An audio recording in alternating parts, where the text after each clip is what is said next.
Hello everyone, welcome to Bilaspur IAS Academy. In this lecture, we will continue with the Indian polity. So yesterday we talked about the various parts of constitution, right from part 1 to part 22.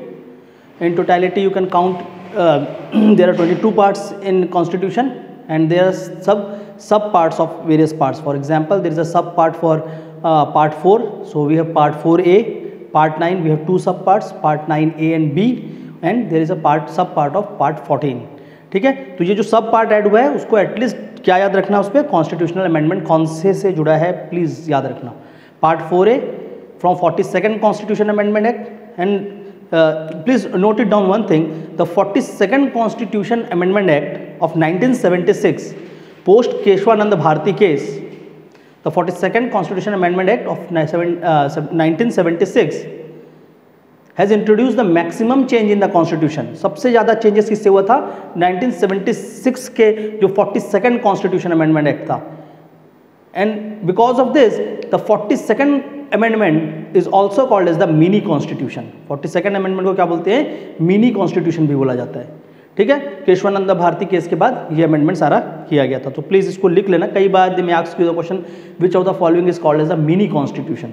तो 42nd constitution amendment act is called as the mini constitution. ठीक है, इसको भी वहां पर note down करेंगे. Now today will talk about the salient feature of constitution. So in this lecture will talk about the salient feature of constitution, जो कल मैंने आपको मेंशन कराया था. ठीक है, उसमें से कुछ को हम डिस्कस करेंगे.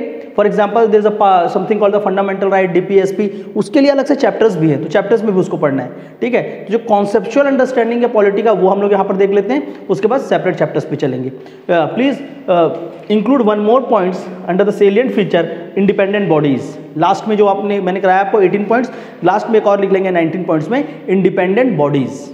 ठीक है, there are certain independence body in constitution in India provided by the constitution apart from the supreme court, apart from the parliament. अलग से कुछ इंडिपेंडेंट बॉडीज दी गई हैं. ठीक है, तो उन इंडिपेंडेंट बॉडीज को ही पढ़ेंगे. But now today will start with the salient features of Indian Constitution. Clear? So first मैंने आपको क्या बताया था? First, lengthiest written constitution of the world. Indian Constitution is lengthiest written constitution of the world.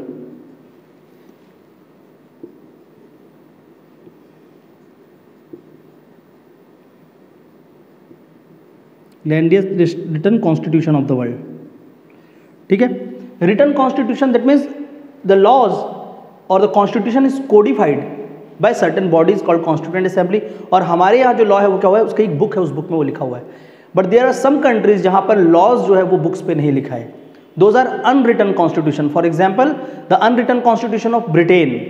In India and USA we have the written constitution. ठीक है, तो unwritten constitution कहाँ पर है?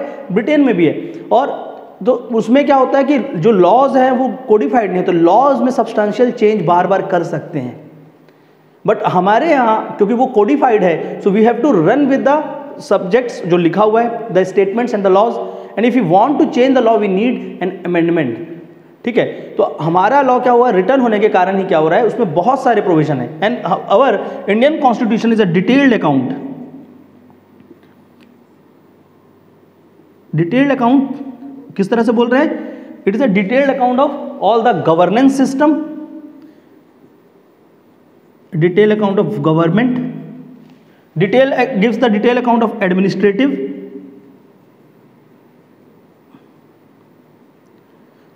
ठीक है, तो वो गवर्नमेंट को भी इंक्लूड कर रहा है, एडमिनिस्ट्रेटिव को भी इंक्लूड कर रहा है. और हर एक चीज के लिए हमारे कॉन्स्टिट्यूशन में ही डिटेल प्रोविजन लिख लिया है. कुछ ऐसे लॉज भी लिखे हुए हैं कॉन्स्टिट्यूशन में जिसके लिए बाहर कंट्री में अलग से एक्ट बनाया जाता है. ठीक है, जैसे कुछ कॉन्स्टिट्यूशनल बॉडीज हैं, तो in most of the countries the bodies are run through different set of acts, but Indian there are those bodies are also included. तो कॉन्स्टिट्यूशन इसलिए क्या हुआ? हमारा एक बड़ा कॉन्स्टिट्यूशन है. And the main reason behind the lengthiest written constitution, जो हम लोग उसमें से कल हम ट्रेस कर रहे थे 4 reasons. First is geographical factors, मैंने बताया था vastness of India and unity and diversities of India और द डाइवर्सिटी ऑफ इंडिया. तो जितना बड़ा कंट्री उसकी वास्टनेस और चेंजेस होने के कारण क्या है? There is a geographical factor. Yesterday we talked about this. The second factor is historical factor.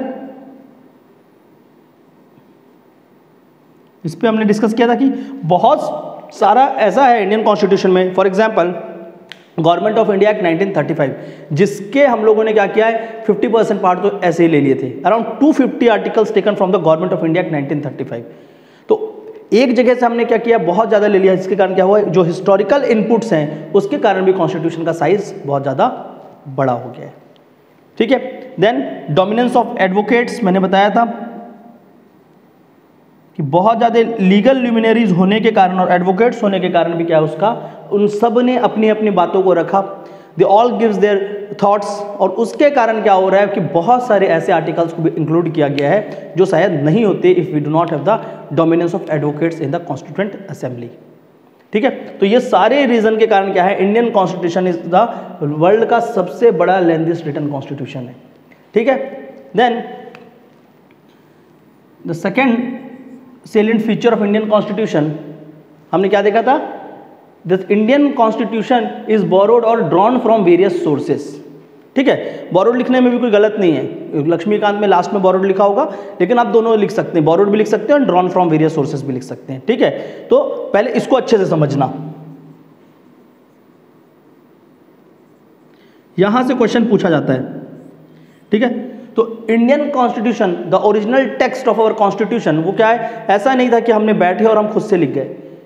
Doctor Bhimrao Ambedkar even after making the constitution, और जब इनसे पूछा गया कि आपने क्या कॉन्स्टिट्यूशन बनाया है, you have just taken something from all the constitutions and give us the new document, तो आपने किया क्या है नया। So he said in the constituent assembly that my constitution is not a selfish intimation, that I have not borrowed, or if I have borrowed, then it is not a blind borrowed. Instead, all the provisions of the constitution which I have included from the various constitution are clearly debated and discussed. All are detailed, debated and discussed, and thereafter I have put them in constitution of India. क्योंकि क्या होता था, sittings होती थी और sittings में वो सारी चीज़ों के बारे में वो बात करते थे। So Indian constitution is not a selfish intimation, but though it is borrowed, but all the provisions borrowed are clearly debated and discussed, and also there are certain provisions in the constitution which are the Indian creation as well.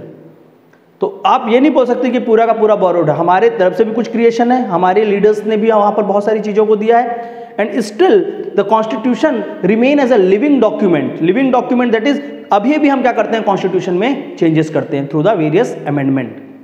ठीक है, तो Indian constitution is completely borrowed बोलना भी ठीक नहीं है, clear. सो उसको समझते हैं, बट बोरोड हुआ है, हमने लिया है, सो किस किस सोर्सेस से लिया है उसको पहले यहाँ पर नोट डाउन करें, वेरी इंपॉर्टेंट, ये क्वेश्चन बार बार पूछता है। सो इंडियन कॉन्स्टिट्यूशन में हम लोगों ने बहुत सारी चीज़ों को अलग अलग कंट्रीज के कॉन्स्टिट्यूशन या अलग अलग पार्ट से लिया हुआ है। फॉर एग्जाम्पल, ठीक है, इसमें आप एक टेबल सा बना लीजिए और लक्ष्मीकांत में इसका एक टेबल दिया हुआ है। ठीक है, उस टेबल को अच्छे से पढ़ना, टेबल नंबर 3.3 और 3.4 होगा, उस टेबल को अच्छे से पढ़ना। Still I will give you some of them, यहाँ पर मैं आपको बता देता हूँ इस टेबल पे, so please note it down, clear. So drawn from various sources, government of India act 1935, ठीक है। सो सबसे ज्यादा कहां से लिया गया है, गवर्नमेंट ऑफ इंडिया एक्ट 1935 जो ब्रिटिशर्स ने लाया था। ठीक है, और इससे हमने क्या क्या उठाया, तो यहां से हमने लिया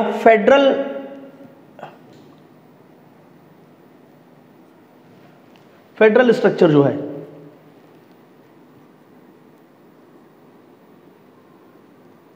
ठीक है, दैट अब कैनेडियन वे ऑफ फेडरेशन हमारे यहाँ पर लागू है, बट हमारा जो मेन फेडरल पावर है, जो फेडरेशन जो हमने बनाया है, जो प्रोविंशियल और उसको ऑटोनॉमी लेके, वो वहाँ से उठाया गया था। ठीक है, पर फेडरल का देखो यहाँ पर कुछ चीज़ें ऐसी जो यहाँ पे मैं लिख रहा हूँ और वो चेंज कहीं और से भी होती हैं। ठीक है, so we have the federal structure, we have office of governor, clear. जो चीजें चेंजेस होंगी मैं उसको वहीं पर मेंशन करूंगा, आप लोग उसको थोड़ा सा ध्यान रखेंगे। Then so federal structure, office of governor, judiciary,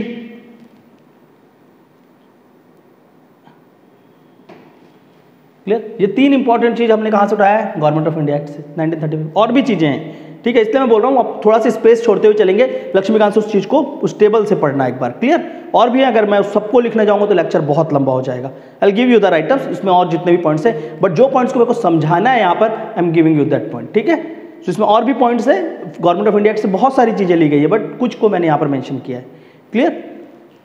then सी, यहाँ पर ध्यान रखने की जो बात है उसको ध्यान रखो, ठीक है। बाकी यूएसए वगैरह के आएंगे, पर अब बताते हैं हमको ब्रिटिशर्स, ठीक है। तो जो इंग्लैंड में जो आपका वहाँ पर का जो कॉन्स्टिट्यूशन है, ब्रिटिश कॉन्स्टिट्यूशन है या ब्रिटिश पार्लियामेंट, उससे अलग चीज़ें लिए गए और एक्ट से अलग अलग चीज़ें आई हैं। एक्ट से आया है federal structure, we have the office of governor, we have judiciary. और ब्रिटिश सिस्टम ऑफ गवर्नेंस से हमने क्या लिया हुआ है, वहाँ से उठाया है पार्लियामेंट्री सिस्टम ऑफ गवर्नमेंट। जो parliamentary system of government, sorry आपका क्या है, पार्लियामेंट्री सिस्टम ऑफ गवर्नमेंट जो आज इंडिया में है, वो कहाँ से लिया गया है, ब्रिटिश कन्वेंशन से लिया गया है। तो एक्ट से अलग है और ब्रिटिश से अलग है, क्लियर, ये दोनों को ध्यान रखना। भले कि इस एक्ट को ब्रिटिशर्स ने बनाया, पर उस एक्ट को डायरेक्ट उठा लिया गया, और वहाँ पर जो वहाँ की पार्लियामेंट जिस तरह से चलती है उसको देखते हुए हमने कुछ और अपने सब्जेक्ट्स उठाए हैं, ठीक है। So from Britishers we taken up parliamentary system of government, parliamentary system of government. यहां से हमने और क्या लिया है, रूल ऑफ लॉ,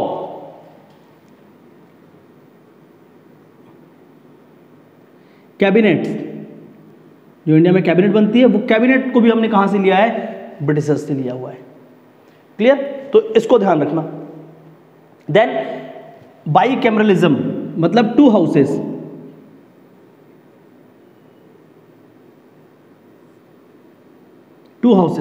ठीक है, बाई कैमरलिज्म। सो ये कुछ प्रोविजंस है जो हमने कहां से उठाया है, ब्रिटिशर्स से डायरेक्ट लिया है। और भी पॉइंट्स हैं, प्लीज आई एम सेइंग बार बार कि थोड़ा सा जगह छोड़कर चलना, वहां पर आप नोट डाउन कर लेना लक्ष्मीकांत से और 2-3 पॉइंट को, बट इनको हमेशा अलग रखना। जब आप नोट डाउन अलग से करेंगे, so please took a different pen और उसमें लिखना कि ये हमने खुद से किया है लक्ष्मीकांत को देखकर, और ये जो था क्लास पे बताया गया था, ठीक है। तो उसमें पेन चेंज कर लेना, खाली एक एक लाइन छोड़ते हुए चलना, ठीक है। कुछ और पॉइंट्स वहां से आप नोट डाउन कर सकते हैं। अब now please remember Canada, total 11 sources के बारे में बात करेंगे, बट हम लोग देखते हैं जिसमें हमको इंपॉर्टेंट वो देखते हैं, कैनेडा। अब मैंने कैनेडा को ऊपर क्यों लिखा है उसको समझिए, ठीक है। यहां पर क्या लिखा है, office of governor, the post of governor is taken from the government of India 1935, but appointment of state governor bye centre, so appointment of governor from Canada, ठीक है। ये याद रखना, कनाडा से आपने क्या किया है, इसी गवर्नर को हमने appointment of governor, appointment of state governor bye centre, ठीक है। दूसरा, कनाडा से हम क्या लिख रहे हैं, strong centre with federation, federation with strong centre, मतलब हमारा यूनियन ज्यादा स्ट्रॉन्ग है हमारे स्टेट से। सो एक और चीज क्या लिया गया है, फेडरेशन विथ स्ट्रॉन्ग सेंटर, ठीक है। ये दोनों को ध्यान रखना, ऑफिस ऑफ गवर्नर और अपॉइंटमेंट ऑफ स्टेट गवर्नर, यहां पर ही आप फंसोगे नहीं तो कनाडा पे, ठीक है। जो एक अलग से उसको मैं बता रहा हूं, जो बहुत बेसिक है वो आप लोग डायरेक्टली लक्ष्मीकांत से भी लिखेंगे तो भी चल जाएगा, ठीक है। Now United States of America, और अमेरिका से हमने क्या लिया है, so the very important fundamental right taken up from the bill of rights of America, ठीक है। तो अमेरिका से हमने क्या लिया है, फंडामेंटल राइट,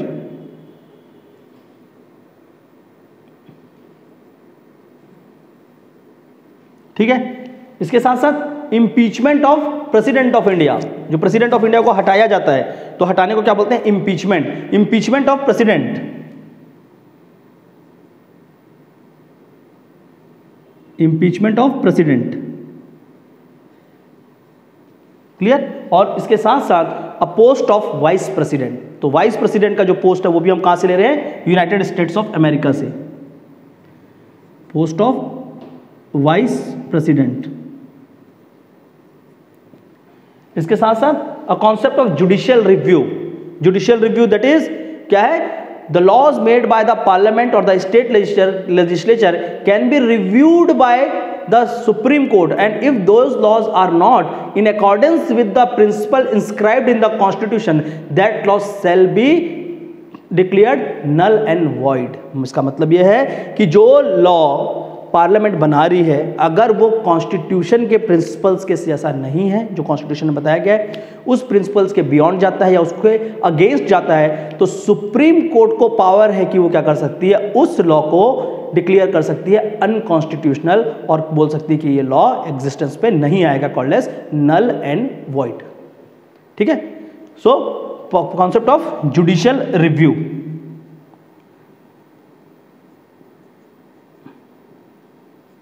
ठीक है, if you want to write about the judicial review, note करके लिखेंगे, जस्ट नोट, जुडिशियल रिव्यू के नीचे एक नोट लिखिए।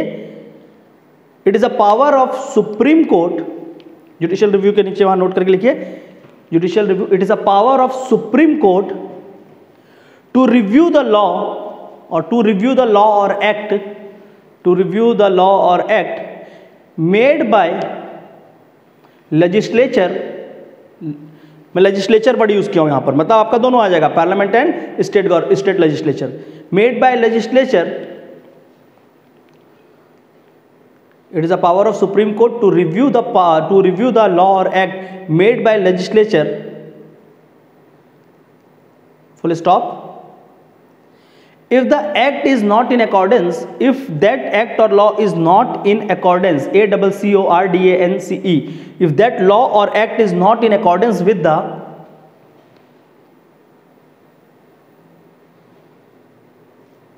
principles of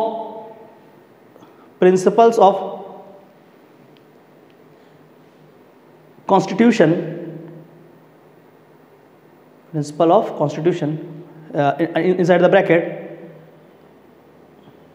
against the basic structure of constitution, और in contrary, against मत लिखो, in contrary, CONTRARY, ब्रैकेट में, in contrary to basic structure of constitution, bracket close, comma, that law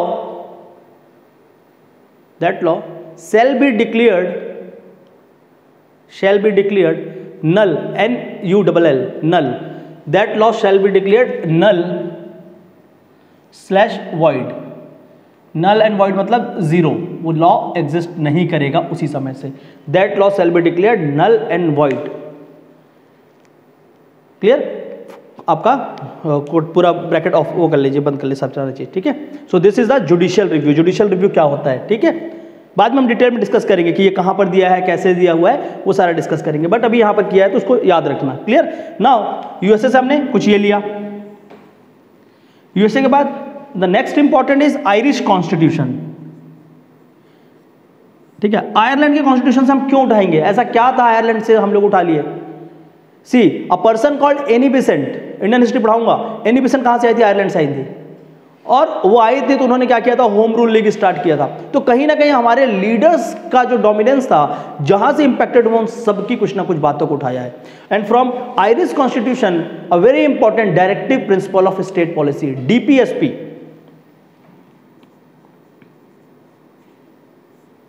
Irish constitution से हमने क्या उठाया है, DPSP।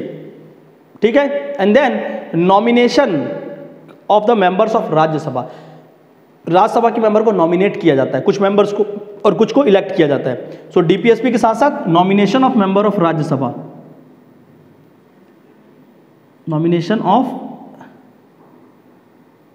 Member of Rajya Sabha.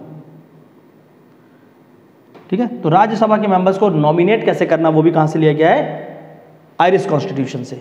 Clear, Irish constitution के बाद रशिया और erstwhile Russia called as USSR, Soviet Union. ठीक है, सोवियत यूनियन भी बोलते थे, USSR या रशिया। सो रशिया से हमने क्या लिया है, वेरी इंपॉर्टेंट, फंडामेंटल ड्यूटीज,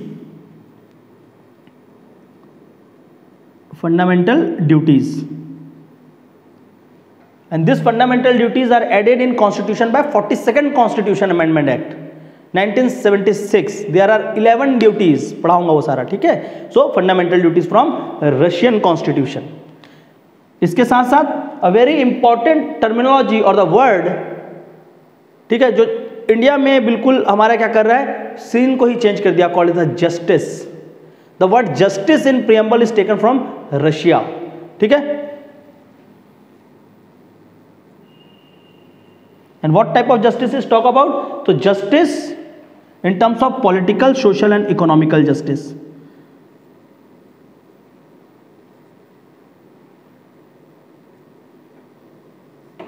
ठीक है, तो जस्टिस वर्ड हमने कहां से लिया है, रशिया से लिया है अपने प्रियम्बल पे। Clear, please note it down, जो भी मैं आपको लिखाते चल रहा हूं। रशिया के बाद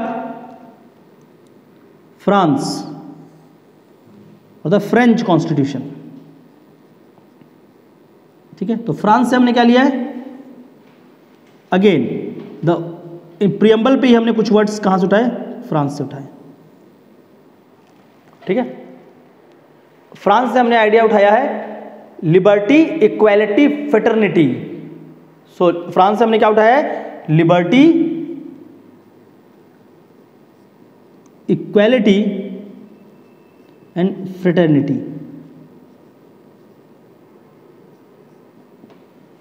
क्लियर, सब में एक एक लाइन छोड़ते चलना, ठीक है। जो एक्स्ट्रा पॉइंट्स आएंगे उसको आप लिख सकते हैं। So idea of liberty, equality, fraternity again we taken up from the French constitution, ठीक है। So government of India Act, Britishers, Canada, USA, Irish, Russia and French constitution, ठीक है। इसके बाद देखो गवर्नमेंट ऑफ इंडिया एक्ट में एक और पॉइंट्स था, उसको भी हम लोग समझते हैं। तो गवर्नमेंट ऑफ इंडिया एक्ट में एक और पॉइंट क्या होगा, इमरजेंसी, ठीक है, emergency provision, emergency provisions. Government of India Act में क्या था आपका, emergency provisions. And then there is a constitution of Germany, उसको बोलते हैं वेस्ट मिनिस्टर कॉन्स्टिट्यूशन, और आप सीधे लिखो जर्मनी, ठीक है। सो जर्मनी को देखते हैं।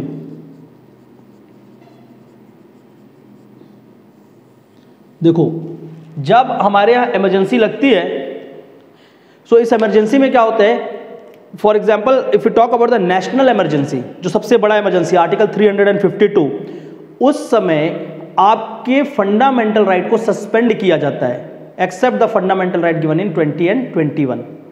आर्टिकल 20, 21 को छोड़े सारे फंडामेंटल राइट सस्पेंड कर देते हैं जब नेशनल इमरजेंसी लगता है। तो इमरजेंसी प्रोविजन दो taken up from the government of India act, but the suspension of fundamental right during emergency is taken from Germany. ये अच्छे से याद रखना। तो इमरजेंसी भले कि हम यहां से ले रहे हैं, पर suspension of fundamental right in emergency taken from Germany.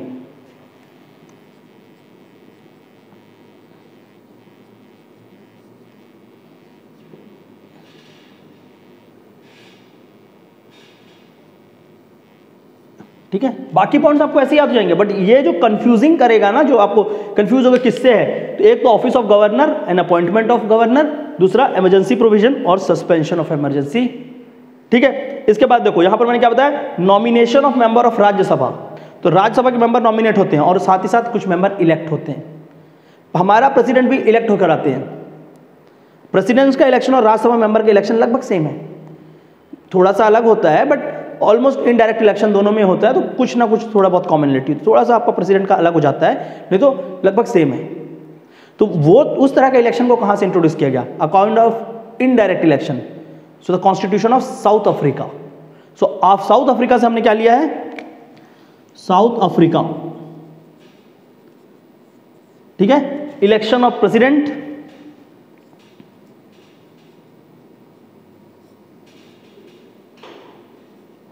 And election of member of Rajya Sabha.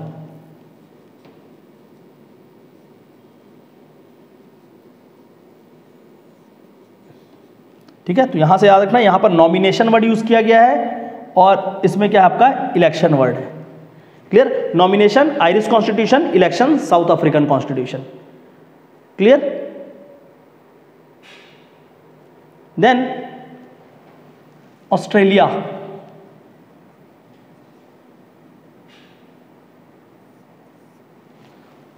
अब इंडिया में हम लोग अभी क्या आगे चलकर बात करेंगे कि Indian constitution is based on the cooperative federalism. Central और स्टेट में क्या होगा, आपस में फेडरलिज्म होगा, मतलब सेंट्रल स्टेट और विद इन द स्टेट्स भी क्या होगा, वो आपस में मिलकर काम करते हैं। अ कॉन्सेप्ट कॉल्ड फेडरलिज्म, ठीक है। तो ऑस्ट्रेलियन कॉन्स्टिट्यूशन से हमने क्या दिया कि जो between the states inter trade क्या होगा, inter state trade and commerce, note it down, inter state trade and commerce, Australia से,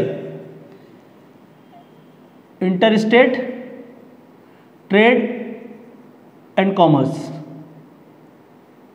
cooperative federalism, concept of cooperative federalism, ठीक है, एंड जॉइंट सिटिंग, जो जॉइंट सिटिंग का प्रोविजन आर्टिकल 108, जब दोनों house में क्या होता है, आपस में बातें नहीं होती, मतभेद आ जाता है, डिस्प्यूट हो जाता है, तो उनको क्या करते हैं, आपस में जॉइंट सिटिंग करते हैं, taken up from the Australian constitution, joint sitting, ठीक है। और इसके बाद the last source is Japan और जापानीज कॉन्स्टिट्यूशन। तो जापान से हमने क्या लिया है, जापान से हमने लिया है procedure established by law, so we will rule according to the procedure established by law. So Japanese constitution से हमने उठाया है प्रोसीजर एस्टैब्लिश्ड बाय लॉ। अभी सारा का सारा मैं समझाऊंगा आपको अलग अलग पॉइंट्स पे, बट अभी आप इसको मेंशन करके रखें, ठीक है। So procedure established by law from Japanese constitution. एक दो पॉइंट एक्स्ट्रा जो रहते हैं आप उसको लक्ष्मीकांत की बुक से करो, ठीक है, वो उतना इंपॉर्टेंट नहीं है, पर यहां जितना लिखा है इसको अच्छे से करते हुए चलना, ठीक है।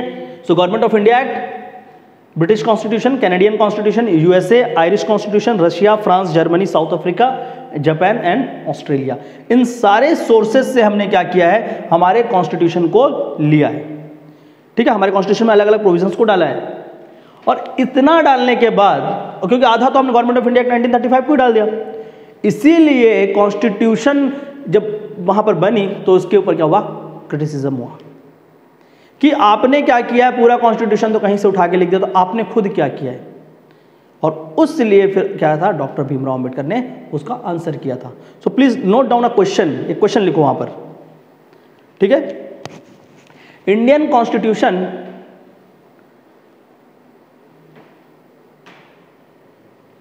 is largely borrowed, Indian constitution is largely borrowed, quote unquote, उसको कोटेशन के अंदर रखेंगे, Indian constitution is largely borrowed, quote unquote, comma,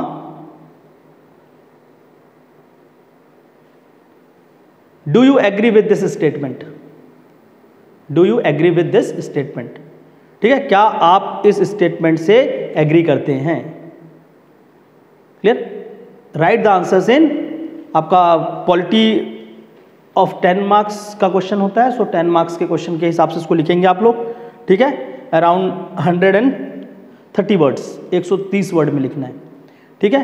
इसमें आपको क्या करना होगा, इंडियन कॉन्स्टिट्यूशन क्या बोरोड है, इस स्टेटमेंट से आप एग्री करते हैं। एंड ऑलवेज जब क्वेश्चन ऐसा आता है ना, एग्री करते हैं या नहीं करते हैं, think always agree to disagree. Mostly इसलिए एग्जामिनर फंसाते हैं कि आप वन वे आंसर लिख दो, but this statement could be या we agreed but there are certain provision also which are the Indian creation, ये भी आना चाहिए। अभी आप आगे पढ़ोगे कि इंडिया में अपने तरह से भी लाया गया, और दूसरी बात ये सेल्विश इंटीमेशन नहीं है, ये क्या है, डिटेल्ड एंड डिस्कस्ड है, ठीक है। सो मेंस पे क्वेश्चन यहां से इस तरह से बनेगा।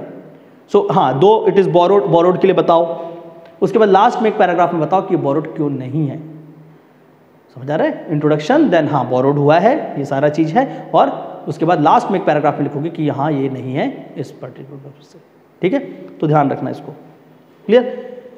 Now will move toward the third features, that the Indian constitution is a blend of rigidity and flexibility, ठीक है। वहां पर देख लेना, नंबरिंग जो भी मैंने कल करवाया है उससे अलग भी जा सकता है, आप सिर्फ टॉपिक का नाम लिखो, ठीक है।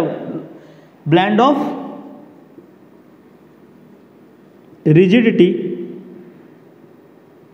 एंड फ्लेक्सिबिलिटी,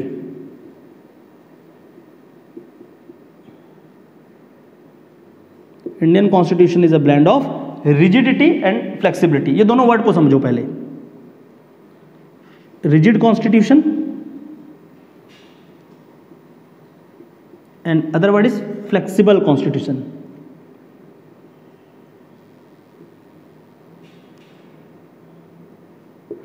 ठीक है।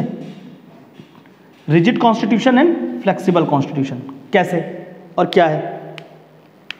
कॉन्स्टिट्यूशन इज रिजिड, देखो कॉन्स्टिट्यूशन में लॉ बनाने का पावर किसके पास है, अलग से लिस्ट बना दिया गया है। So there are the two government, one is state government and other one is central government. एक ऊपर में सेंट्रल गवर्नमेंट है, नीचे क्या आपका स्टेट गवर्नमेंट है, और you can say union and states.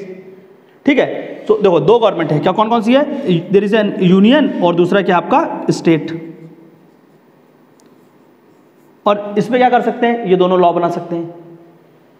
पर उस लॉ बनाने से आपका एक चीज है, दूसरा कि जो हमारा कॉन्स्टिट्यूशन है, अगर हमारा कॉन्स्टिट्यूशन है, clear, so constitution is both blend of rigidity and flexibility. That means some provision of constitution, ऐसे कुछ प्रोविजंस है कॉन्स्टिट्यूशन में या आर्टिकल्स बोलो, so article of provisions are same thing. So some provision of constitution can be amended और changed by centre itself. सिर्फ और सिर्फ यूनियन और पार्लियामेंट जो है हमारी, वो क्या कर सकती है, कुछ ऐसे कॉन्स्टिट्यूशन के पार्ट हैं जिसको वो क्या कर सकती है, खुद ही अमेंड कर सकती है। सो अगर वो खुद ही अमेंड कर सकता है, किसी की जरूरत ही नहीं पड़ रही है, तो क्या हुआ, constitution is bit flexible for the amendment. ठीक है, तो there are certain provision of constitution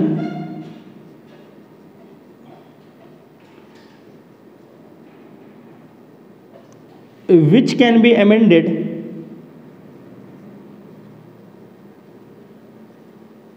by union parliament only। ठीक है, वो खुद ही कर सकता है उसको अमेंड। उसके लिए इनको क्या नहीं चाहिए, कोई स्पेशल मेजॉरिटी भी नहीं चाहिए। ठीक है, so they can amend without state consultation, just through the normal majority. ठीक है, और स्पेशल मेजॉरिटी। आपका तीन तरह से अमेंडमेंट होता है। ठीक है, आपका अगर कॉन्स्टिट्यूशन अमेंडमेंट देखेंगे तो there are the three types of constitution amendment. एक होता है जो आर्टिकल 368 से होता है। ठीक है, इसको लिखेंगे, फ्लेक्सिबल इसलिए है क्योंकि इसको सिर्फ और सिर्फ यूनियन जो है, सेंट्रल पार्लियामेंट है, वो खुद ही अमेंड कर सकता है बिना स्टेट के हेल्प के या किसी भी हेल्प के, नॉर्मल सिंपल अमेंडमेंट। तो कुछ प्रोविजन कॉन्स्टिट्यूशन के ऐसे हैं जिसको आप क्या करते हैं, नॉर्मल अमेंडमेंट कर सकते हैं by simple majority of parliament. देखो कॉन्स्टिट्यूशन अमेंडमेंट किससे होता है, एक होता है simple majority of parliament, simple majority of parliament. कुछ ऐसे प्रोविजन है which are amended by special majority, special majority of parliament. ठीक है, तो जो सिंपल और स्पेशल मेजॉरिटी ऑफ पार्लियामेंट वाली बात है, सिंपल मेजॉरिटी सब पढ़ाऊंगा क्या होता है। सिंपल मेजॉरिटी मतलब नंबर ऑफ पीपल, अगर मान लो जितने टोटल सिटिंग्स में आते हैं उसका हाफ, तो 1/2 ऑफ नॉर्मल जितने भी हैं उसका हाफ अगर उसको में एग्री करते हैं तो उसको बोलते हैं सिंपल मेजॉरिटी। स्पेशल मेजॉरिटी मतलब both the house of parliament के 2/3 members, 2/3 members of both the house of parliament, और वो 2/3 किससे ज्यादा होना चाहिए, 1/2 से ज्यादा होना चाहिए। समझ आ रहा है, अभी सारा चीज समझाऊंगा। देखो, तो आपका अगर कॉन्स्टिट्यूशन को अमेंड किया गया है सिंपल मेजॉरिटी से या ऑफ पार्लियामेंट या स्पेशल मेजॉरिटी ऑफ पार्लियामेंट, मतलब यहां पर क्या है, स्टेट की जरूरत ही नहीं पड़ी, सो आपकी फेडरेशन की जरूरत ही नहीं पड़ी, तो आप क्या कर रहे हैं, पार्लियामेंट खुद ही उसको अमेंड कर सकता है।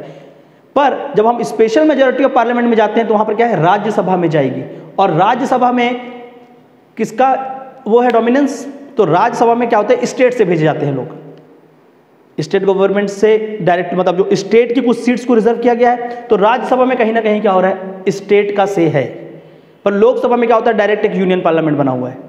ठीक है, so those provision which are amended by parliament only and that with the simple majority, तो कुछ ऐसे प्रोविजंस को बनाए गए हैं, इसलिए कॉन्स्टिट्यूशन क्या है, फ्लेक्सिबल है, क्योंकि आपका पार्लियामेंट खुद ही उसको अमेंड कर सकता है। भाई पढ़ाऊंगा सारा का सारा। ठीक है, सिंपल मेजॉरिटी से क्या होता है, स्पेशल क्या होता है, और एब्सोल्यूट मेजॉरिटी क्या होता है, सारा पढ़ाएंगे। तो अब बस इतना याद रखना इस चीज से कि कॉन्स्टिट्यूशन के कुछ ऐसे प्रोविजंस हैं जिसको क्या कर सकता है, आपका यूनियन पार्लियामेंट वो खुद ही अमेंड कर सकता है, उसको बदल सकता है, चेंज कर सकता है बिना स्टेट के कंसल्टेशन के, और इसलिए वो क्या है, कॉन्स्टिट्यूशन हमारा फ्लेक्सिबल है। ठीक है, but there are certain provision जिसके लिए आपको क्या रिक्वायर्ड है, जो सिंपल मेजॉरिटी से हो रहा है, जो सिंपल मेजॉरिटी से हो रहा है इसलिए उसको फ्लेक्सिबल बोल रहे हैं, और कुछ कॉन्स्टिट्यूशन के जो प्रोविजन है वो किससे होते हैं, स्पेशल मेजॉरिटी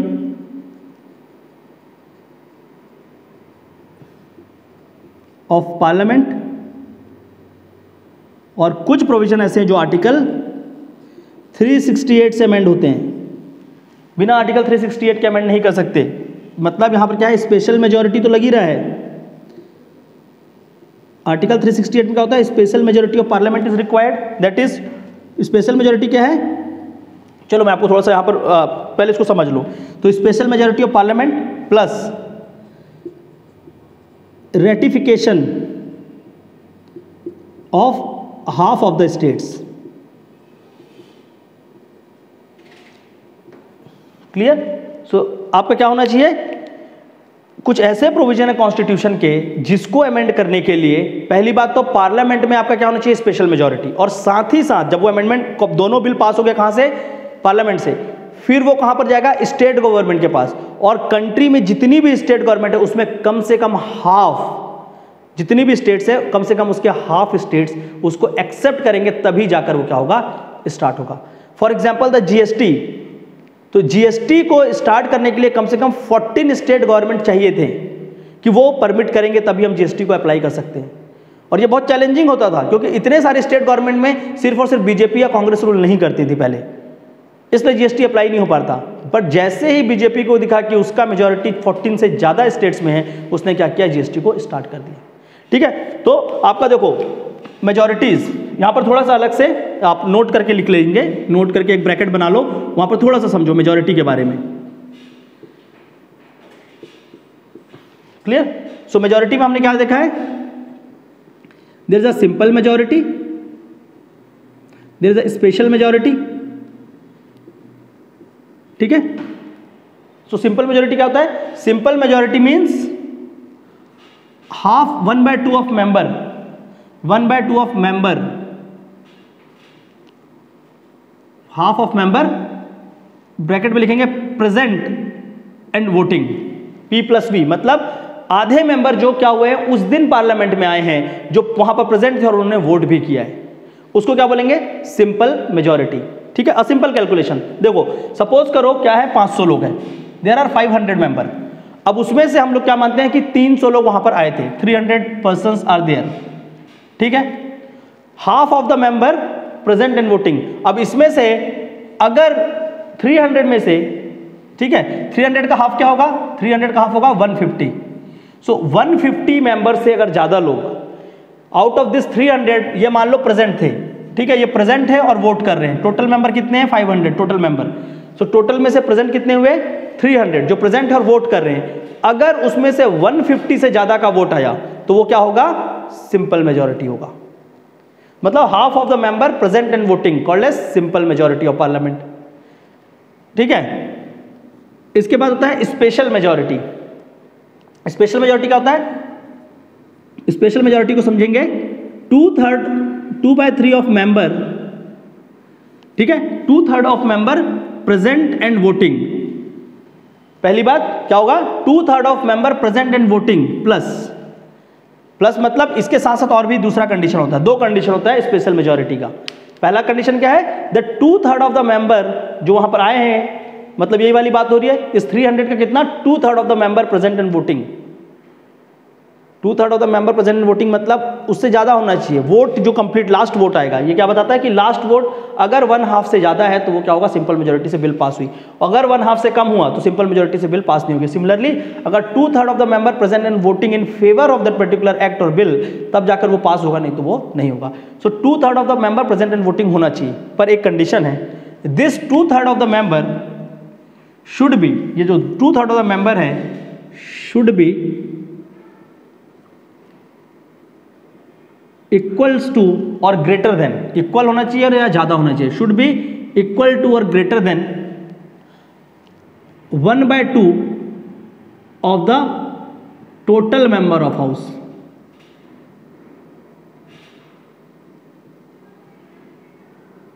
कंडीशन समझ आ रहा है? अब देखो इस कंडीशन को समझते हैं हम लोग।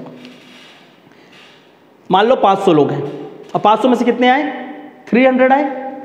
एक दिन था जिस दिन वोटिंग होनी थी, मैं इसको लेट मी रब सम पार्ट, यहां पर समझाते हैं आपको,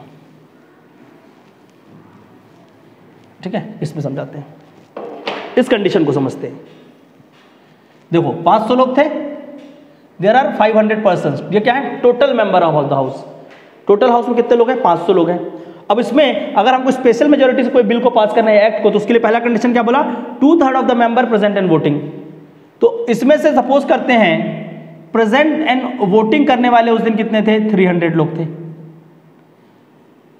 300 लोग आए थे उस दिन, और इन 300 लोग क्या कर रहे हैं? सिर्फ वोटिंग करेंगे और तब जाकर ये बिल पास होगा। जब वो बिल दो कंडीशन को फॉलो करे, पहला कि वो 2/3 of the member present in voting, उसको उसके फेवर में बिल को पास कराएं, उसके फेवर में वोट करें, और ये जो 2/3 है वो क्या होना चाहिए? It should be greater and equal to total member of the house. मतलब अब देखो इसमें क्या हो रहा है?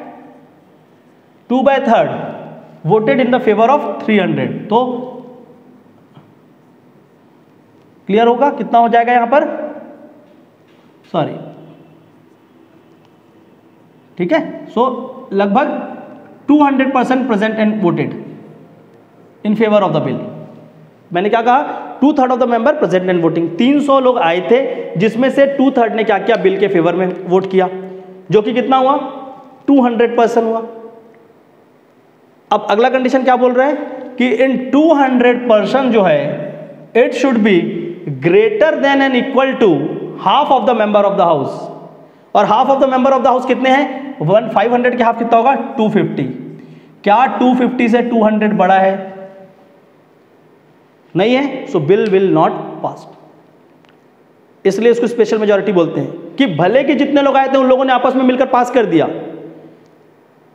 पर फिर भी टोटल हाउस मेंबर्स के हाफ लोग वहां पर नहीं थे जिन्होंने उसको सपोर्ट किया। सो ये होता है स्पेशल मेजॉरिटी। अगर यही चीज सिंपल मेजॉरिटी में होती, यही बिल अगर सिंपल मेजॉरिटी में रखा होता तो क्या होता? 500 में से कितने ने वोट कर दिया था? 300 आए थे और उसमें से 300 में से 200 ने पास कर दिया था, तो डेफिनेटली सिंपल मेजॉरिटी में ये बिल पास हो जाती। पर स्पेशल मेजॉरिटी में एक और कंडीशन क्या डाला कि वो half of the total member of house होने चाहिए। समझ आया दोनों मेजॉरिटी में क्या डिफरेंस होता है? होप क्लियर होगा आप लोगों को, ठीक है। And there is a third kind of majority called as absolute majority. Absolute majority, absolute majority होता है half of the total member of house, half of total member of house, ठीक है। और एब्सोल्यूट मेजॉरिटी कभी भी अपने आप लागू नहीं होता। जब किसी भी बिल को पास करना होता है तो absolute majority will not come into the force by itself, किसी और मेजॉरिटी के साथ इसको हमेशा यूज किया जाता है। फॉर एग्जांपल देखो स्पेशल मेजॉरिटी में क्या हो रहा है? हम स्पेशल मेजॉरिटी को तो यूज कर रहे हैं और साथ ही साथ हम क्या कर रहे हैं? उसमें कंडीशन किसका लगा दिए हैं? एब्सोल्यूट मेजॉरिटी का लगाए हैं। एब्सोल्यूट मेजॉरिटी का ही कंडीशन है 1/2 of the member of house.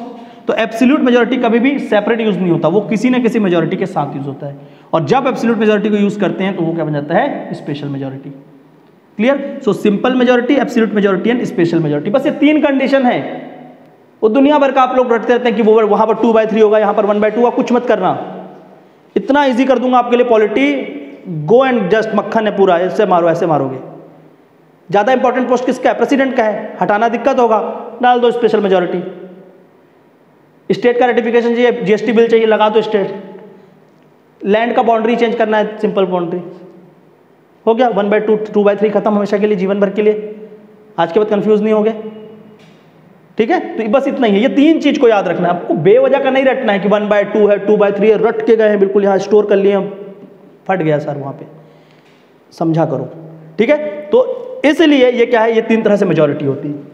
इसलिए मैं बोल रहा हूँ chapter 3 most important chapter of constitution, बस उसको पढ़ाना आना चाहिए और उसको पढ़ना आना चाहिए, ठीक है। तो देखो मेजॉरिटी 3 तरह की, simple, special and absolute majority, ठीक है। तो ये सिंपल, तो यहीं पर अब इसमें देखते हैं, अगर कॉन्स्टिट्यूशन को अमेंडमेंट सिंपल मेजॉरिटी से यूनियन पार्लियामेंट कर जाता है सो वो क्या है? फ्लेक्सिबल कॉन्स्टिट्यूशन है। But if they require the special majority और if they required special majority plus ratification of state, मतलब कहीं ना कहीं किसको मिल गया बोलने का मौका? स्टेट को। सो कॉन्स्टिट्यूशन को अमेंडमेंट अब क्या होगा? टफ हो गया। सो यहां पर टफनेस है कॉन्स्टिट्यूशन के, इसलिए हम क्या बोल रहे हैं? Constitution is rigid, easily it cantt be amended, but here आसानी से हो जाएगा। देखो 200 लोग वोट दिया और यहां पर आसानी से अमेंडमेंट हो गया, बट यहां 200 लोग वोट देने के बाद भी अमेंडेड नहीं हुआ। Clear? So rigid constitution and flexible constitution का मतलब ये था that some provision of constitution can be amended only by the union government and some provision of constitution can be amended with the state ratification or the special majority, ठीक है। तो rigid constitution भी है और हमारा constitution क्या है? Flexible भी है, ठीक है, note down a question. Indian constitution is a blend of rigidity and flexibility. Explain with example. Indian constitution is a blend of rigidity and flexibility. Explain with example. And those who are listening to me, please submit their answer by Saturday. इस बार मैं question आपको दे रहा हूँ और हर Saturday को मैं आपका answer submission लूँगा, ठीक है। पहले मैं कैसा कर रहा था, असाइनमेंट आपको एक वीक पे बीच में देता था, अभी मैंने हर क्लास पे असाइनमेंट देना स्टार्ट किया है। अगर ये सारे क्वेश्चन का आंसर कर लिए ना, डेफिनेटली पीएससी का एक क्वेश्चन नहीं छूटेगा।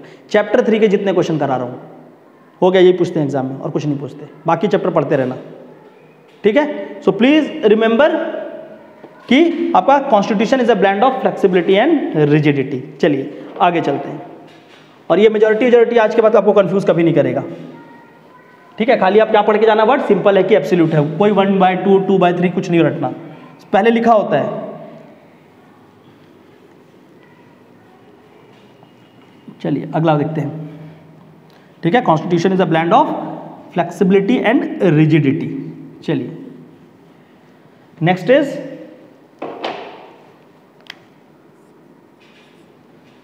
एक और पॉइंट मैंने बताया था कि constitution provide for secular state, ठीक है। कल आपने जो नंबरिंग की है उससे थोड़ा सा अलग भी जा रहे हैं, कोई दिक्कत नहीं है, ठीक है। और नंबरिंग को आप लोग सुधार लेना, या तो रहने दो यार, कॉपी में तो लिख ही रहे हो, कोई दिक्कत नहीं है, ठीक है। सेक्युलर स्टेट, सो सेक्युलरिज्म क्या होता है? Secularism means tolerance toward the religion. अब सारे के सारे रिलीजन के लिए आप क्या है, टॉलरेंट है, और acceptance to all the religion, ठीक है। तो tolerance toward the religion called as secularism. अब सेक्युलरिज्म को अगर देखेंगे तो इसके दो कॉन्सेप्ट होते हैं। There are the two types of secularism, concept of secularism. पहला होता है, first is positive concept of secularism and there is negative concept of secularism, ठीक है। अगर हम लोग पॉजिटिव कॉन्सेप्ट ऑफ सेक्युलरिज्म की बात करें, if we talk about the positive concept of secular, secular मतलब रिलीजन के लिए आप क्या है, टॉलरेंट टुवर्ड द रिलीजन। लिख लो अलग से यहीं पर, स्पेशली यहां पर क्या बता रहा है, religion tolerant,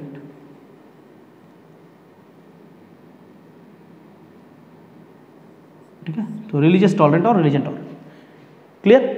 first of all we talk about the negative concept of secularism. ये कहां पर है, वेस्टर्न वर्ल्ड में है, वेस्टर्न सेक्युलरिज्म। अभी वेस्टर्न क्या है, वेस्टर्न वर्ल्ड, वेस्टर्न वर्ल्ड मतलब देखो ईस्ट इंडिया कंपनी आई थी, तो ये ब्रिटेन है और इंडिया कहाँ पर है, इधर है। तो ब्रिटेन के ईस्ट में इंडिया, इसलिए उसको क्या बोला गया था, ईस्ट इंडिया कंपनी के ईस्ट में, ब्रिटेन के ईस्ट में था इंडिया, इधर वाले डायरेक्शन को वेस्ट बोलते हैं। तो ब्रिटेन कहाँ गई, अपनी ईस्ट में गई, तो उसका नाम क्या रखा गया, ईस्ट इंडिया कंपनी। और एक और कंपनी गई थी कहाँ पर, वेस्ट इंडीज में, वेस्ट इंडिया का क्या गया, वेस्ट ब्रिटिशर्स की जो कंपनी गई थी, ठीक है। तो इसका नाम क्या है, ईस्ट इंडिया कंपनी। और इंडिया से अगर हम लोग देखते हैं तो इधर जितनी भी कंट्री आएंगी, यूरोपियन कंट्रीज, वो क्या होंगी, वेस्टर्न वर्ल्ड कहा जाता है, वेस्ट कंट्री होंगी, ठीक है। इसलिए क्या बोला गया, वेस्टर्न सेक्युलरिज्म। मतलब जो यूरोप में, अमेरिका में जो क्रिश्चियन वर्ल्ड है, वहां पर किस तरह की सेक्युलरिज्म है, उसको क्या बोलते हैं, वेस्टर्न सेक्युलरिज्म, क्लियर है। और वेस्टर्न सेक्युलरिज्म को मैं क्या बोल रहा हूं, this are the negative concept of secularism. क्यों, in western secularism state is completely separated from the religion. State और रिलीजन के बीच में कोई रिलेशन नहीं, दोनों बिल्कुल सेपरेट है, अलग अलग। So the complete separation between state and complete separation between state and religion. For example France, ये सारा चीज, ठीक है। एग्जाम्पल में हम लोग लिख लेते हैं फ्रांस, ब्रिटेन, वहां पर क्या है कि रिलीजन आपका है, आप रखो, ऐसा मतलब नहीं है कि कंट्री के अंदर रिलीजन ही नहीं होगा, पर स्टेट का रिलीजन से कोई रिश्ता नहीं। रिलीजन के अपने एक हेड होंगे, उसके हिसाब से वो रिलीजन चलेगा, जिसको मानना है माने, नहीं मानना है मत माने। स्टेट ना तो रिलीजन को कोई हेल्प करेगा, ना तो स्टेट रिलीजन के साथ कभी खड़ा होगा। दोनों बिल्कुल क्या होंगे, दो अलग अलग एंटिटी के साथ चलेंगे, सेपरेट चलेंगे, दोनों के बीच में कोई रिलेशन नहीं, ठीक है। लोग मान रहे हैं, वो लोगों की श्रद्धा है, लोगों का विश्वास है, लोगों का फेथ है, लोगों की बिलीफ है, पर state will not consider that there is a religion in the country. State मान के नहीं चलेगा, रिलीजन होगा उस स्टेट पर स्टेट उसको रिकॉग्नाइज नहीं करेगा। So religion is not recognised by the state. और आप क्या कह सकते हैं, there is a complete separation between state and religion. उसको क्या बोलते हैं, नेगेटिव कॉन्सेप्ट ऑफ सेक्युलरिज्म। क्यों नेगेटिव बोल रहे हैं, क्योंकि आप क्या नहीं दिखा रहे यहां पर, क्या नहीं शो कर रहे हैं कि आप हर एक रिलीजन आपकी कंट्री में जितनी भी हैं उनको भी क्या कर रहे हैं, आप प्रोटेक्ट कर रहे हैं। आप ये नहीं देख रहे क्योंकि यहां पर प्रोटेक्शन नहीं दिया गया ना, सेपरेट है। आपको क्या होना चाहिए था कि सारे रिलीजन को इक्वली प्रोटेक्ट करो, जिसको हम क्या बोलेंगे, positive concept of secularism. So positive concept of secularism means state. अब यहाँ स्टेट मतलब स्टेट गवर्नमेंट नहीं है, स्टेट मतलब होता है कंट्री की बात हो रही है, ठीक है। यहाँ पर भी स्टेट लिखा है तो इसका मतलब ही नहीं। स्टेट का डेफिनेशन आर्टिकल 12 में दिया है, समझाऊंगा बाद में। स्टेट में बहुत सारी चीज़ आती हैं, ठीक है। तो स्टेट मतलब अभी यही लेके मत चलना, स्टेट गवर्नमेंट, ठीक है। ये स्टेट मतलब क्या है, आपका सारा का सारा कंट्री की बात हो रही है, तो ठीक है स्टेट। अब पॉजिटिव कॉन्सेप्ट क्या है, स्टेट एंड रिलीजन को एग्जिस्ट। स्टेट और रिलीजन दोनों के दोनों का को एग्जिस्टेंस है, but state will not discriminate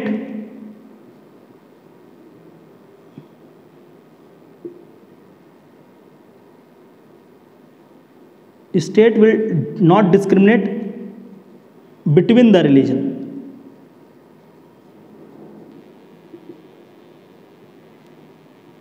Rather it will protect each religion equally.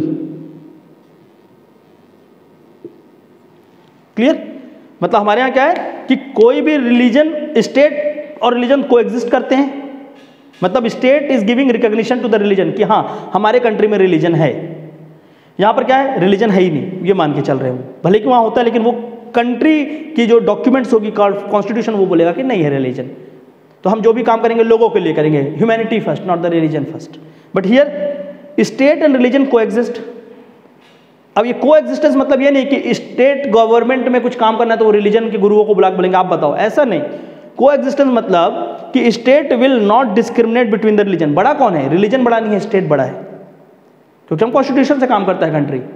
तो state will not discriminate between the religion. Hindu, Muslim, Sikh, ईसाई आपस में हम भाई भाई। क्यों, क्योंकि हम सब में भेदभाव नहीं होगा, डिस्क्रिमिनेशन नहीं करना है किसको, स्टेट को। अब भगवाधारी निकले हैं या कोई भी निकले हैं, वो आज के डेट की कहानी। इसलिए तो बोल रहे हैं बार बार सेकुलरिज्म इंडिया का खराब हो रहा है, क्योंकि अब हिंदू राष्ट्र बनाने की बात हो रही है। In India if you go bye the constitution, और बार बार क्या होता है जब डिबेट होता है तो आप संविधान का बहिष्कार कर रहे हैं, बोलते हैं आके। कभी यही तो हो रहा है डिबेट, और क्या चलता है कि आप संविधान को तोड़ रहे हैं, संविधान में जो लिखा है उस मूल सिद्धांत के हिसाब से नहीं चल रहे। You are not going by the moral principle inscribed in the constitution of India. आप भगवा पहन के क्या कर रहे हैं, हिंदू राष्ट्र बनाने की बात कर रहे हैं। वो एक आइडियोलॉजी है, वो उनकी आइडियोलॉजी है। They can, if they can, but not according to the constitution. Constitution में क्या बोला जा रहा है, that state and religion can coexist, but state will not discriminate between the religion. अगर आप हिंदुओं को दे रहे हैं तो उतना ही मुस्लिम्स को भी दीजिए, उतना ही प्रोटेक्शन आप क्रिश्चियंस को भी दीजिए। क्लियर, और साथ ही साथ rather it will protect the each religion equally. तो सारे रिलीजन को इक्वली प्रोटेक्शन देना चाहिए। उधर हज सब्सिडी खत्म कर दिया, यहाँ अयोध्या में मंदिर बना दिए। इसमें फिर क्या बोला गया कि नहीं ये इक्वल नहीं है, बट दोनों चीजें अलग अलग थी। एक सब्सिडी था, एक तरफ टेंपल क्रिएशन है, और टेंपल क्रिएशन में एक जजमेंट आया, वो भी टेंपल क्रिएट कौन कर रहा है, वहां की एक अलग से बॉडी बनी, उस बॉडी कर रही है। हाँ, पर अगर स्टेट का कोई हेड जाकर उस टेंपल को प्रमोट कर रहा है, वो एक चीज गलत है। एज अ पर्सन वो जाकर कर रहा है ठीक है, but as a state head नहीं जाना चाहिए। If you are going to Ayodhya mandir, अगर जैसे, तो आप जाइए, बिल्कुल जाइए, आप मंदिर बनवाइए, बहुत अच्छे से बनवाइए। पर जब आप मंदिर बनवाने के काम से जा रहे हैं तो स्टेट गवर्नमेंट की व्हीकल में मत जाइए, अपने पर्सनल व्हीकल में जाइए। क्योंकि क्या कर रहे हो फिर आप, स्टेट और उसको मिला दे रहे हो। होना चाहिए था ये, आपका रिलीजन है तो अब ठीक है, क्योंकि आप तो एक स्टेट हेड भी हो। तो अयोध्या में कोई इवेंट हो रहा है, बिल्कुल आप जाइए, but not as a prime minister of India, आप जाइए एज अ नरेंद्र मोदी। तो ये एक हो सकता था, और इसी का डिबेट था जो आपका डिबेट उठा कि नहीं कॉन्स्टिट्यूशनल हेड को जाना चाहिए कि नहीं जाना चाहिए, क्या वहाँ जाना संविधान के लिए गलत होगा, क्या संविधान का और आपका कॉन्स्टिट्यूशन का अगेंस्ट है ये प्रिंसिपल्स। तो ये सारे डिबेट चलते रहता है, ठीक है। तो आप लोग आज के बाद क्या होगा, अब आपके लिए ओपन जजमेंट है कि सही क्या है गलत क्या है, पहचानिए after knowing the positive and negative concept of secularism, ठीक है। और इस दोनों कॉन्सेप्ट में से रिलीजन बेस्ड कुछ स्टेट होते हैं, ठीक है। तो कॉन्सेप्ट अगर सेक्युलरिज्म को पकड़ेंगे तो there are certain type of states, और कंट्री को कुछ तरह से क्या होता है, स्टेट की जो गवर्नमेंट होती है on the basis of religion, one is called as the theocratic government. Theocratic government, theocratic क्या होते हैं, यहां पर कंप्लीटली क्या होता है, religious law prevail. Theocratic government, complete acceptance, completely religious government, ठीक है। यहां पर क्या होगा, जो रिलीजन डॉक्यूमेंट है, रिलीजन टेक्स्ट है, उसके थ्रू हम क्या करेंगे, कंट्री को रूल करेंगे। Most of the country in middle east Muslim law से वो रूल किए जाते हैं, शरीयत से, ठीक है। वो होते हैं theocratic government, complete acceptance to the religion, और उसके साथ साथ क्या है, रिलीजन लॉ से वो कंट्री को रूल करते हैं, ठीक है, called as the theocratic state. And then there are the other type of state called secular state, जहां पर क्या हो रहा है, उसमें भी दो तरह के सेक्युलर होते हैं, एक जो बिल्कुल गवर्नमेंट से अलग, और दूसरे क्या हो रहे हैं जो उसमें को एग्जिस्टेंस देखने को मिलता है। तो complete religious dominant called as theocratic state, then complete separation of state and religion, negative concept of secularism called as autocratic अलग हो जाता है, ठीक है, उसको बोल सकते हैं नेगेटिव कॉन्सेप्ट ऑफ सेक्युलरिज्म। और एक होता है आपका सेक्युलर स्टेट, जहां पर क्या हो रहा है, पॉजिटिव स्टेट, जिसमें दोनों के दोनों को कोएग्जिस्टेंस है। तो Indian constitution opted for the positive concept of secularism. Indian constitution ने क्या किया, हमारा कॉन्स्टिट्यूशन ने पॉजिटिव कॉन्सेप्ट ऑफ सेक्युलरिज्म उठाया। सो Indian constitution is a positive, opted for the positive concept of secularism. और उसका एग्जाम्पल क्या है, किस तरह का पॉजिटिव कॉन्सेप्ट हमने उठाया, देखो अब इसको ट्रेस करते हैं कि इंडिया में सेक्युलरिज्म को कॉन्स्टिट्यूशन कैसे प्रमोट कर रहा है। So the word secularism itself is written in the preamble of constitution. So one of the desired goal of constitution, that is preamble में जो लिखा हुआ है कि हमारा कंट्री कैसा होना चाहिए। So the word secular, the word secular is written in preamble of constitution, पहली बात। नंबर 2, अगर हम लोग फंडामेंटल राइट्स की बात करें, fundamental right givens to the people, ठीक है। So article 14 talks about the equality. So state can not discriminate, और आपका क्या कह रहा है, state should protect equally treat all the subjects, जितने भी लोग हैं उनको क्या करेगा, equally. So article number 14, just mention the article number 14, 15 and 16, right to equality. आपका 14 क्या है, राइट टू इक्वालिटी, सबको इक्वालिटी है सबके बीच। Article number 15, right against discrimination, that you can not discriminate between the two peoples on the basis of race, religion, sex और caste. तो no discrimination, article 15। Then article 16, reservation of seats, ठीक है, तो वो भी है अगर वहां पर क्या है, माइनॉरिटीज में। इसके साथ साथ आर्टिकल नंबर 25 टू आर्टिकल 30, 14, 15, 16 के साथ आर्टिकल 25 से 30, ये सारा पढ़ाऊंगा मैं आपको फंडामेंटल राइट में, इसलिए जस्ट यहां पर मेंशनिंग करा रहे हैं। आर्टिकल 25 आपका क्या कर सकते हैं, to freely propagate and profess your religion, अपने रिलीजन को प्रमोट कर सकते हो आप इसमें, आर्टिकल 25। आर्टिकल 26, जो रिलीजियस इंस्टीट्यूशन है उनको लैंड में क्या होता है, टैक्स फ्री। आर्टिकल 27 आप क्या कर सकते हैं, रिलीजियस इंस्टीट्यूशन। उसके बाद 28 कल्चरल और माइनॉरिटीज प्रोटेक्शन। इस तरह से क्या है आपका आर्टिकल 25 टू 30 कंप्लीटली क्या है, ये फंडामेंटल राइट टू रिलीजन, और रिलीजन को किस तरह से प्रोटेक्ट करना है उसके बारे में बात हुआ है। So we have article 14, 15, 16, 25 and article 30। ये सारा क्या है हमारे इंडिया में सेक्युलरिज्म को प्रमोट कर रहा है। क्लियर, तो ये चीज हो गया।